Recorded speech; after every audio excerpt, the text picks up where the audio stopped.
Listen, just because a conversation is politically charged doesn't mean we shouldn't have it.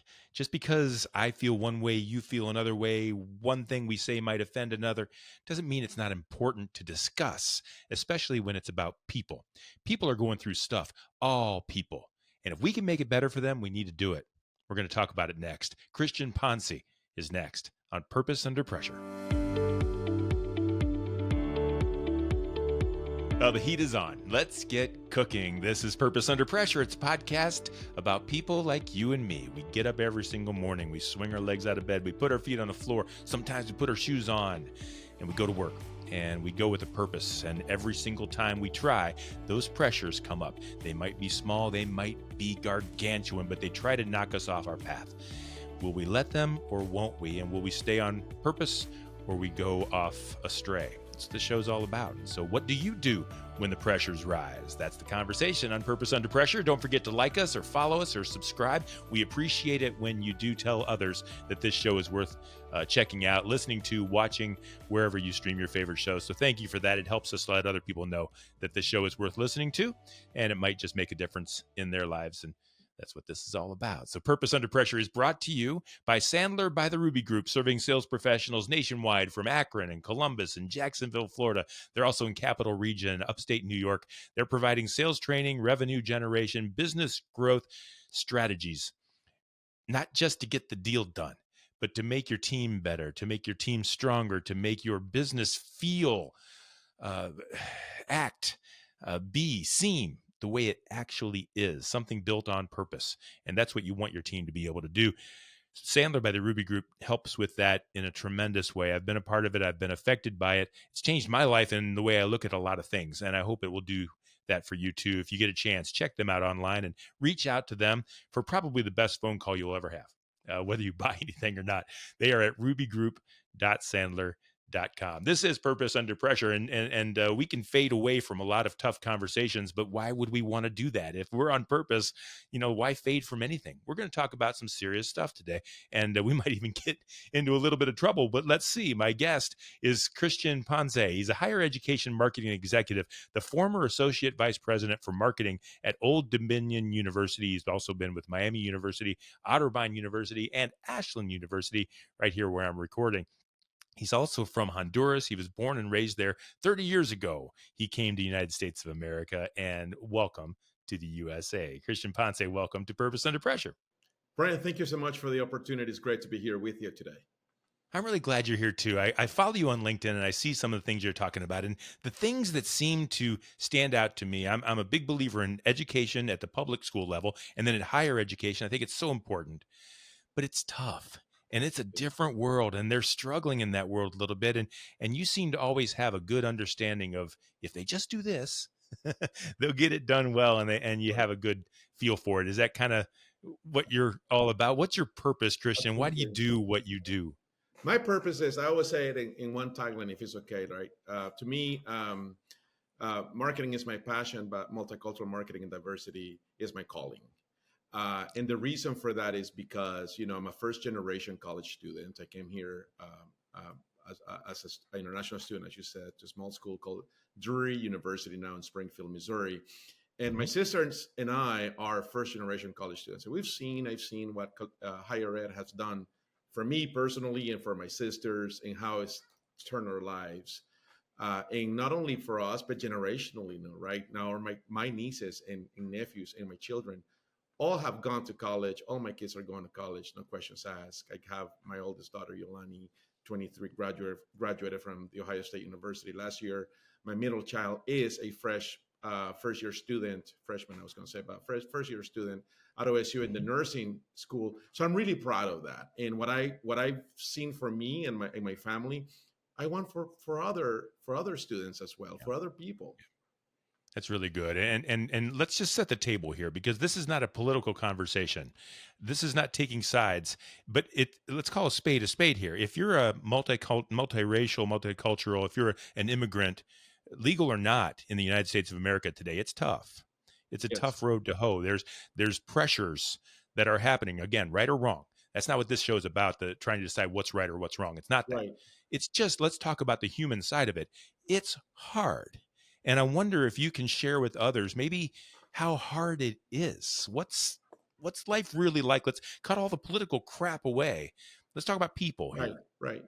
So I think personally, when I first came to the U.S. As an international student, and I was very lucky and fortunate and blessed, whatever you want to call it, to have one of my sisters here in the States. But other than that, I had no family, right? And for international students, it's a very lonely time. Yeah. It's one of the times that I've been the saddest about. I was actually I fall into a small depression, to be candid with you, because I had to learn.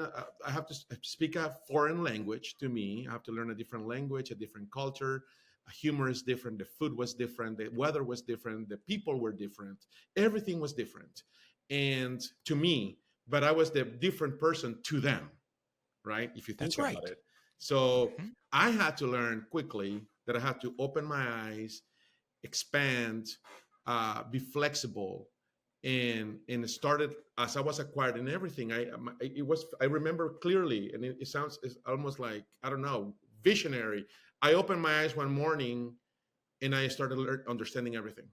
I remember having a dream in English for the first time, and after that dream, I understood. It's like my ears opened up after like 3 or 4 months being in this country. And keep in mind that I went to the American school to learn English. For it was an intense program, so I learned and read and passed the TOEFL and all of that. But being immersed 100% was different. Mhm. So going back is very sad. It's a sad time. And I think universities have to reach out to this group of people and show, not just talk about the support they do, but show it. Invite them to a meal for a Thanksgiving. They might not go all the way to their countries. Invite them to spend a Christmas holiday with you if that's where you celebrate. Just reach, open up, and that can make a huge difference. It did for me. And is that the university's responsibility? Whose responsibility is it to do that? Is that a marketing I, function? I Is it think a deeper function? I think Where's that the come from? I think that for me was the OSU. It's called the no ISU. I'm sorry, International Student Office, and they were the sponsor of the international students. So they did a lot of fun stuff. Like we went to a horse farm once, and we went to ride horses. We spent barbecues and cookouts together, and that's what I met my support system when I was in college. So in a way, yes, it's programmatic, and they should do it. But in a way, also, there's sometimes that it's not the responsibility. A faculty member, right, in a class, you have 15 kids. You notice the one is an international student. Reach out to that person. Reach out. Hmm, Ask hmm, him. Bring him home for a dinner on Friday. They will never forget it. hmm. What's the responsibility of the student? What role do they play in making, setting, opening doors, knocking down paths? It's not easy, but life isn't easy for everybody. No, I think all of us in life as human beings have, in a way, have to, in a way, we have to blaze some trails out there. We do. We We do. have to, and whether you're from here or not, you have to you have to confront situations in life. And what I keep saying to myself is, whether you're in between jobs or whether you're new in a country or whatever, pretty much if you really take a look at it, things are situational, and you have to remind yourself that this shall happen, this shall pass. Okay, Hmm, so you hmm. have to prepare, you have to equip, you have to be flexible, and quite frankly open up to new opportunities and possibilities, right? I mean, even if you don't, if you feel that something you're not used to, get out of your comfort zone, right? For me was, I'm an introvert. Honestly, a lot of people think I'm not, that I'm an extrovert because of what I do. I'm an introvert. So for me, it didn't come natural to go to a party, and by that I That's right. mean just to go to a cookout with a bunch of strangers. But I did Yeah, anyway. I did. you did it. You And did out it. of that, I met friends that they're still my friends 30, 35, 40 years later. Yeah. And I think that's the way life is. I think it works both ways. We can always say, why didn't you? Why didn't you? Why didn't you? When we have to look at ourselves in many ways. Now, however, there, especially in higher education, and I think people just in life in general, whether you're an equal opportunity employer or in a family, in a school, whatever it might be, things are hard right now. You can't talk about diversity the way we were talking about it 2 or 3 years ago. Right. That's changing Yes. hard. Students are being targeted with visa issues and things in campuses. There's a lot of things that are happening now that are making it harder for higher education to do maybe what they would just naturally do anyway, Right. which is welcome others. So what can universities do? What can any of us do when the world's that's swirling is making it difficult sometimes to do the right thing. No, 100%. I think that that's a fantastic question, particularly about what can universities do. Well, first and foremost, the first thing that universities have to do, and especially leaders and presidents and chancellors, is I think they know that already, but higher education moves slow sometimes. Is that Yes. the world has changed, and universities have to act like businesses. Bottom line, you're competing for smaller pool students. Everybody talks about the enrollment cliff, which has led to the surge cliff. In other words, less people, less students for the same amount of tuition dollars. That's very, or actually less students for less tuition dollars. So it's very, very scary situation. I'm old enough. I started this 25 years ago, actually, a little more when it comes to my whole profession. And I used to, in enrollment management, actually, I don't even know if we have the title enrollment management. It used to be for most colleges, university admissions. Really, we took orders. I mean, honestly, my first job out of college was to be a bilingual student counselor. We would pick up the phone and fill out forms, the applications right there with them. Okay. Good luck now, right? You have to go Yeah. look for the students, because a student with the Common App and many things, they're applying to an average of 8 to 10 schools. 8 to 10. They've got all kinds of options. Incredibly, all kinds of options: distance learning, online, community college. Some of them are going to the trade schools. All kinds of options. So you have to compete. So that means that you have to be. Marketing has never been more important for higher education than it is right now. We used to say that marketing is everything, and the paradigm now is that everything is marketing. Everything. I agree. Having this conversation, you have to be an advocate. You have to build a partnership across campus. You have to talk to everyone. Long gone are the days of the 30-second spot that you thought that was it and people would come, right? No more. You have to have a brand experience, student life, admissions, enrollment management, classrooms. Everything matters in brand building. So I think that we need to recognize that as a service. I don't want to call it an industry, because it's not an industry. We're not selling gadgets, but I'll say we're providing a service for the common good of society. So let's do it well, and let's make sure that our brands are competitive by working together and dismantling silos. And you were mentioning to me before the show started about the different options, not just here in the States, but across the pond and in different countries where people can go to school anywhere. Yeah, absolutely, 100%. So my sister and I came to the U.S., right, to go to college. We were very blessed. But then my niece right now, guess where she's at? She's in Spain. She's in Madrid. Spain. She left last week. And so it's not all about everybody wanting to come here. No.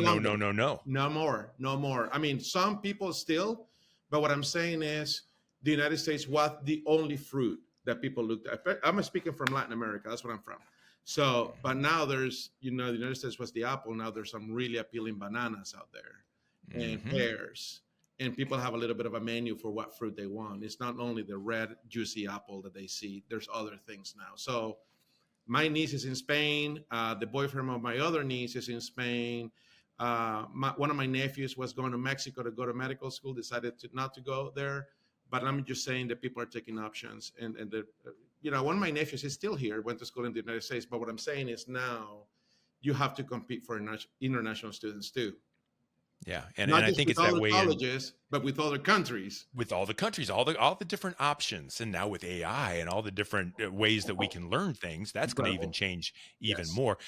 So, from a business point of view, from an employment point of view, we're always seeking people, and so let's talk a little bit about that. Can a university use the word marketing, which a lot of people think of a used car salesman? We just said that's not what it is, but marketing.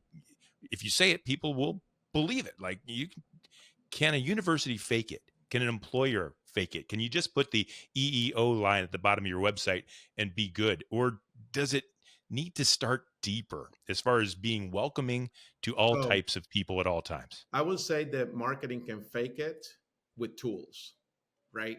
Like, you can have a very glossy brochure that looks diverse and that looks amazing, but they will fail miserably when people come to campus and they don't see the reality they promised reflected in their own experience. Let me explain this.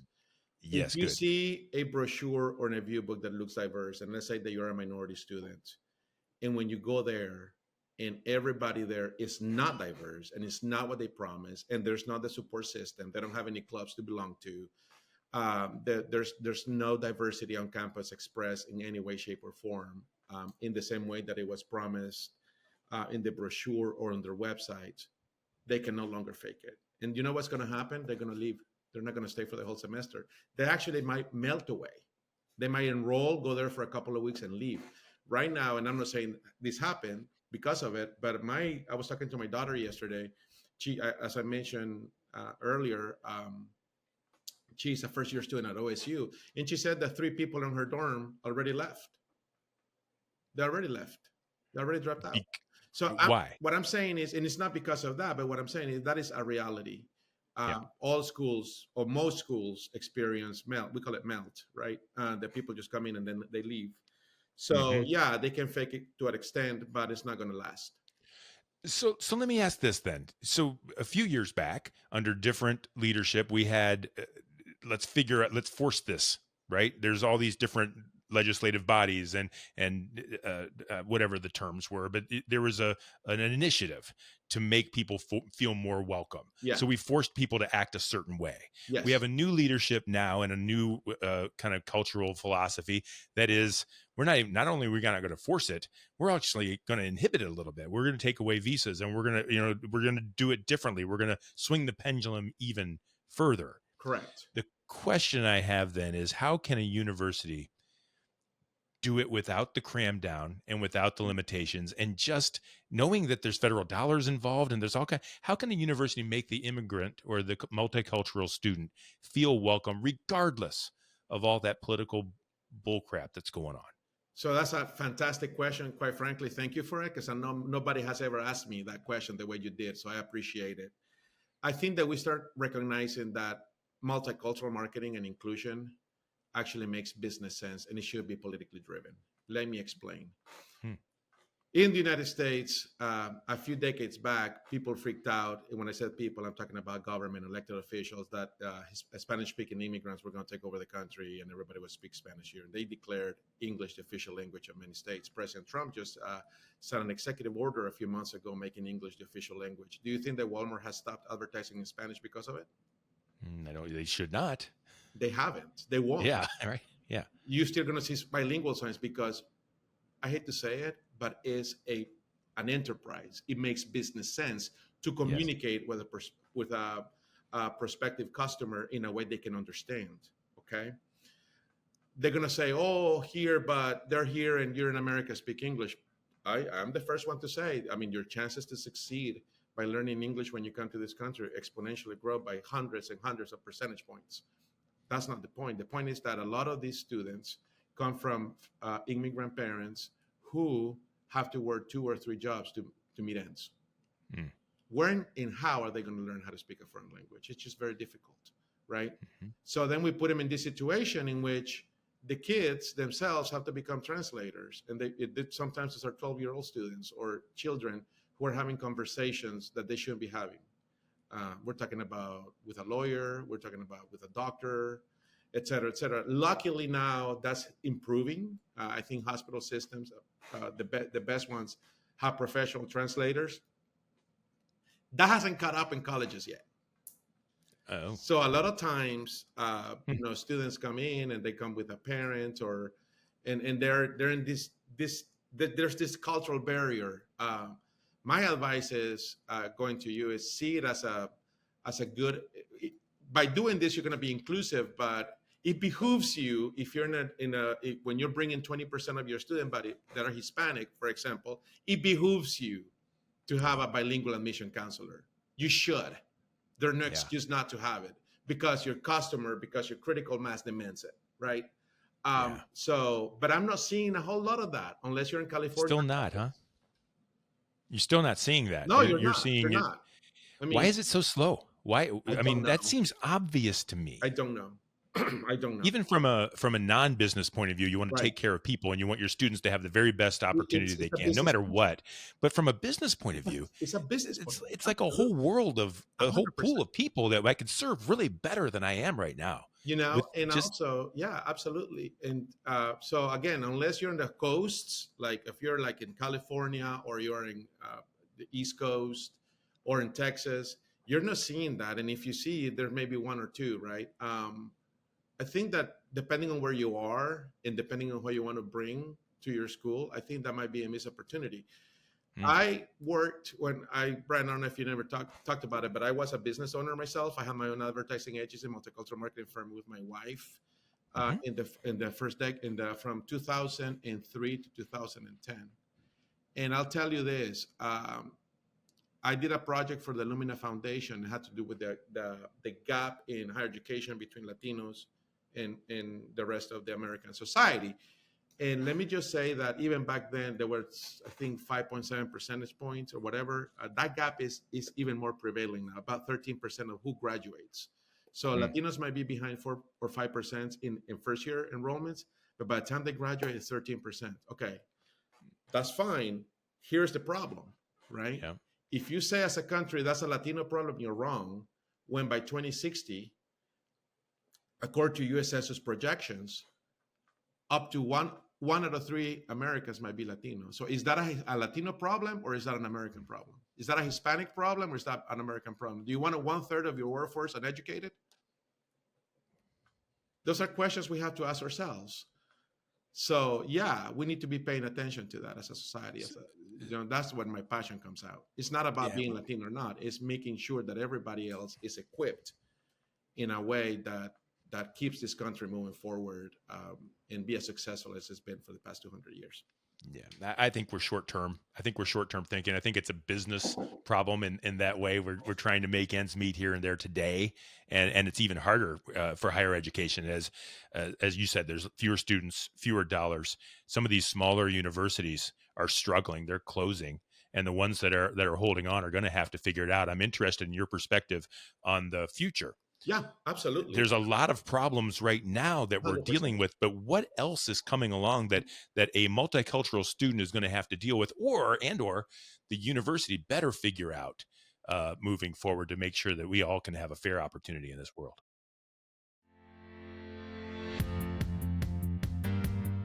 Everyone in the organization needs to know how to sell. Sales is the strength of any company. Whether or not you're in marketing, operations, or even finance, everyone has a strong shared accountability towards driving top-line revenue. Whether or not you're client-facing or talking over the phone, you're able to build a stronger level of rapport with the clients. Everyone in the organization shares that responsibility to know how to sell.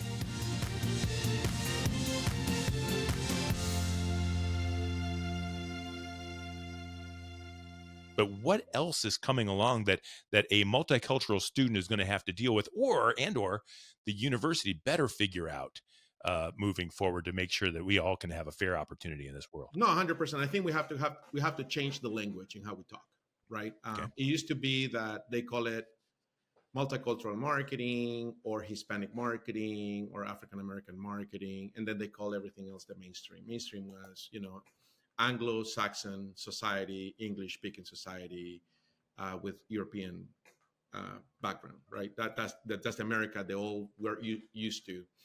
Well, let me just tell you that, for example, for Generation Alpha, is the first generation right now that is less than 50% white. It's 48% white. I was not aware of that. It is, yep. It is mostly biracial, diverse. So those are the kids coming to college now.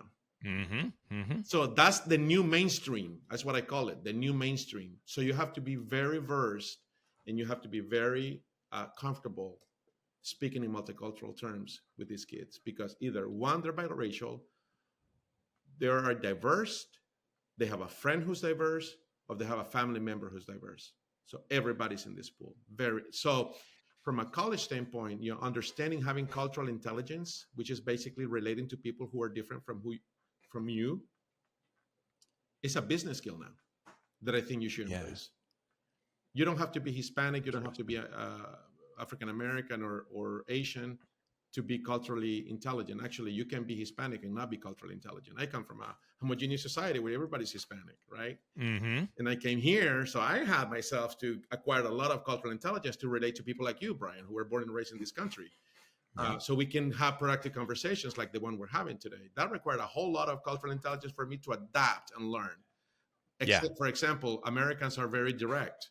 And they look you in the eye. You know how uncomfortable I was when I first came here? When people are looking. Is that right? Oh my God! I felt that they were. See, and we don't, and people don't so realize that. rude. They don't think. Yeah, yeah, and we so don't. straightforward. I was like, oh my God, these people are so blunt. And no, it's just a cultural. It's a cultural nuance that I had to learn. Yeah. And I'm so comfortable now speaking to people in the eye here in the States. And when I go home, I probably freak people out because I look at them in the eye and I'm so direct. Yeah. There. What happened to Christian? Hey, you lead me to a separate question that maybe as we wrap up here a little bit, you can help me with, because you have a passion and a purpose for multicultural and helping others that have seen the world the way you see them and helping all of us grow together. The universities that you've worked at and that you work for in the future and all those different things, it's still a smaller percentage. It's still an uphill battle to try to get that focus going. Can you, as a marketing expert, can a university be all things to all people without seeing one versus the other? If you came in blaring, we got to fix multicultural, we got to fix no, there's a lot of things we got to work on in marketing here at this university. Like, can you see all things? And is there a future where we see it all in one color and everybody benefits? Or do we really have to focus? I don't know if there's a right answer to this. No, I don't think there is, in the sense that, all of us have biases, all of us. We do, and we can't get rid of them, can we? No, we're born with them. And that's where cultural intelligence comes in. And you learn what are your implicit biases that you have, and you may not even know what they are, in the way that you were raised, the family, like they say, everybody grows up or in a different house. And it's a fact. I mean, you have your family culture, you have your race, you have your ethnicity, you have your faith, your religion, the way you were brought up, and raised. All of us, we have that. And that's not right or wrong. It's just is. It's a fact. Yeah. I mean, there's some wrong biases out there. I mean, let me just put that out there. Yeah, that's a different show. Yeah, absolutely. That's a different show. Yeah. However, though, I think right now, what's most important is to be mission centered. I think universities need to really figure out who they are, what they want to do, and how they can live out their mission, and translate that to their potential students and families in a way that resonates and they understand. No lingo, that makes no a ton of sense. Academia jargon that nobody understands, in a way that people get it. Number one. Number two, realize that you cannot be all things in our peoples, and realize that not all students want to be your students. There are students who will never go to OSU. It's too big for them. It's overwhelming. There are students that will never go to Cedarville because it's a faith-centered institution. There are students who will go to Cedarville because they're a faith-centered institution. It's marketing 101, right? What is your segmentation strategy, and who can you be the best possible university to, or for one particular student? So you're not recreating yourself. I'm sorry? So you're not recreating yourself just to gain census. No, you're being who you are and letting those come to you and feeling welcome. Yes. Bingo. Yes. Yeah. How will a university know, and as we wrap up, how will a university know when they're on track? If they're not doing well right now, but they want to be, and they make some changes, how will they know when they're gaining ground towards the positive side of this? So I think that is a great question. First and foremost, I think that from a marketing standpoint and from a branding standpoint, there's a lot of things that we can measure in a line, and we can take a look at all those levers and see if we have pulled some of those levers yet or not. Okay. I think that's number one. There's a lot of potential. Just doing the work and knowing what is the right work to do. Work smart, not hard. Work on the things that matter, right? So you need a real professional, a real pro, and a team to work on that, right? Number two, work with the university leadership, and really they have to have conversations at the table and say, okay, this is our mission. Is our mission still relevant for today's day and age? And if it's not, can we have a conversation about that with the board of trustees or the board of visitors or whoever? But that governing body with the university leadership have to have those conversations. That's a big step for a university Huge to step, take. but I think some of them, particularly the little ones, are going out of business. I mean, I hate to say it, but it seems Too like late. every week a small college is closing doors. Yep. Yep. It's too late to do it if you don't do it now. Yep. And so have that conversation. So that's number two. And then number three, I think, is this idea that marketing is a function that doesn't belong anymore just to a unique department, right? It's not your little team of 10 people doing marketing. You have to expand, break silos, and have a whole enterprise across campus to really build amazing transformational branding and marketing programs. On purpose and on point. You got to go after it for what you're trying to accomplish. You know, I tell you, this show opens up so many different things. And right now I'm thinking of the idea that purpose under pressure many times means I've overcome the pressure to stay on purpose. But holy cow, this is not something we're going to fix tomorrow. No, it's not going to something we're going to fix in this legislation, with this presidential body, with this university's faculty. This is going to be an ongoing fight. We can't give up from the human side of things, making sure that everybody feels welcome at all times and has the opportunities that people before them have come. We can't go backwards. So do you remember back in the day, and I don't know what I'm saying this, but I remember back in the day, like in the 90s, there were these little bracelets, WWJD. What would Jesus do? Yes. Okay. Yes, so I would apply that. So I would apply and select from a business standpoint is, what would corporate America do? Because corporate America is nonsense. I'll tell you that. I spent about 10 years in corporate marketing, and they will do what is required to win in the marketplace. Yeah. And they're used to compete and be smart, and they've been doing multicultural marketing even before we even knew there was a term for that, since the 60s. I see where you're heading here. They get it. They get it. That's the first time I've ever heard that corporate gets it, but you're right. We can learn a lot from those money-hungry dudes, huh? 100%. They've been selling Toyotas to black owners for decades. You know, they know what they're doing. Maybe not for all the right reasons all the time. They're after the dollar. Now we're getting into my little thing, but maybe that's the purpose, and they're getting it done. And so, what can we learn from corporate? I hate to be so pragmatical, but yeah. You're going to try to get a higher education or facility to look at corporate and figure out what to do? It's the second or third largest investment and purchase you'll make in your life after your house and car. And some people are saying it is the second largest now after the car. Because who's buying a $200,000 car? Just saying. Wow. Tremendous. So the idea of a higher education facility actually going towards the idea of corporate, you know, there's somebody I work with that has another podcast that talks about the idea that in education, in private education, his is in Christian education, you've got to be on mission. You've got to provide excellence with an education. You've got to be on mission with Christianity. You got to escalate with it, but you've got to run a profitable, substantial business that can stay in business and deliver those things. Otherwise, you're going to fail no matter what. Absolutely. You and I had the pleasure of working together about 10 years ago when I was in Aslang, and your agency managed the market. You understand what it means to be focused and mission-centered. And I think when other colleges bring that level of focus, they'll do really well. That is tremendous. I love that advice. I love that way that it comes from you, that you've seen it on all sides. You came here 30 years ago. You were born and raised in Honduras. You've seen it. You've grown up through the educational world, and now you're helping to fix it from a marketing point of view. You see it that it's not just marketing running ads on Facebook. It's how we breathe. Marketing is the way we smell and the clothes that we wear and the paint on the walls. I mean, that's marketing, the vehicles we drive. And you see it all, and I thank you for sharing that with us. If you had one bit of advice for both an employer or a higher education faculty and a multicultural student, an immigrant, somebody who's trying to fit in and get better and grow, and you want to help each other, what would that advice be? So the first one is I would say to someone, be compliant with the law, be compliant no matter what. Compliant, make sure that you adhere by the law of the land, whatever that is, but be business savvy and focus 100% of your mission, 100% on your mission, and make sure that mission is lived out and understood by your audiences. No matter what, whether you're looking for the job or giving the job, whether you're looking for enrollment admission or you're awarding it, be on mission and be who you are and be true to that. Amen.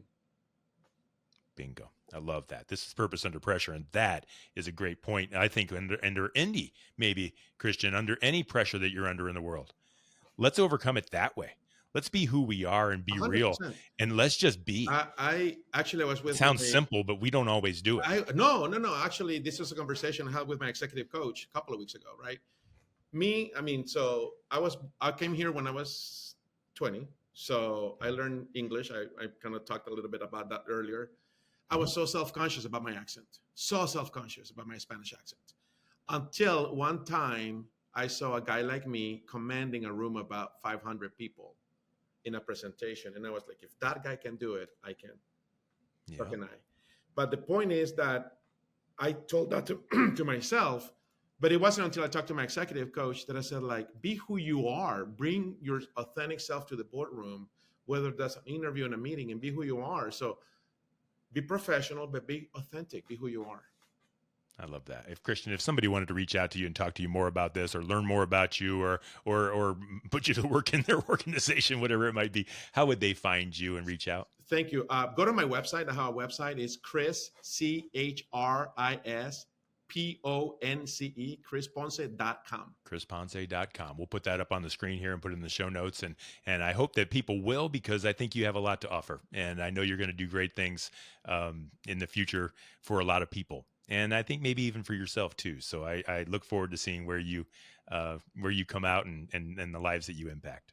Same to you, Bryan. Thank you for being who you are and the great leader, not only on business, but personally that you are. And it's a pleasure knowing you. Well, that's nice of you to say. That's Christian Ponce. He's a higher education marketing executive that I've known for quite a while. He gets it. He understands it. And I even know today more about Chris Ponce that impresses me. And I hope and think it has impressed you too. He's my guest on Purpose Under Pressure. Today is brought to you by Sandler by the Ruby Group. Sellers are under pressure to perform, and Sandler helps you to succeed on purpose. You'll find all past episodes of Purpose Under Pressure at bryanmediastrategies.com/podcast and wherever you stream your favorite shows. We do this every week, and we will see you next time on Purpose.